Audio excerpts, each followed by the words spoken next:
വീടിന്റെ വാഷ്റൂമുകൾ ഇനി ഗ്ലാമർ റൂമുകളാക്കാം സെറ സ്റ്റൈൽ ഗാലറിയിലൂടെ. Zera style gallery near cooperative college, Manjeri.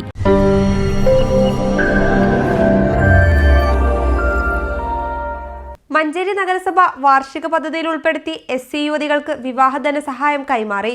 Council ഹാളിൽ നടന്ന പരിപാടി ചെയർപേഴ്സൺ VM സുബൈദ ഉദ്ഘാടനം ചെയ്തു. മഞ്ചേരി നഗരസഭ വാർഷിക പദ്ധതിയിൽ ഉൾപ്പെടുത്തി 16 പേർക്കാണ് 1.25 ലക്ഷം രൂപ കൈമാറിയത്. നേരത്തെ SC വകുപ്പ് മുഖേനയാണ് പദ്ധതി നടപ്പിലാക്കിയിരുന്നത്. ഇത് പിന്നീട് തദ്ദേശ സ്ഥാപനങ്ങൾ മുഖേന നടപ്പിലാക്കാൻ തീരുമാനിക്കുകയായിരുന്നു. വൈസ് ചെയർമാൻ VP ഫിറോസ് അധ്യക്ഷത വഹിച്ചു. സ്ഥിരം സമിതി അധ്യക്ഷരായ NMLC റഹീം പുതുക്കൊള്ളി, കൗൺസിലർമാരായ മരുന്നൻ മുഹമ്മദ്, ചിറക്കൽ രാജൻ, VC മോഹനൻ, ഫൈസൽ പാലായി, നഗരസഭാ സെക്രട്ടറി KP ഹസീന, പട്ടികജാതി വികസന ഓഫീസർ K ബിനിഷ, പ്രൊമോട്ടർമാർ MK Kishore, apprentice clerk K Jishnu എന്നിവർ സംബന്ധിച്ചു. News bureau, Manjeri.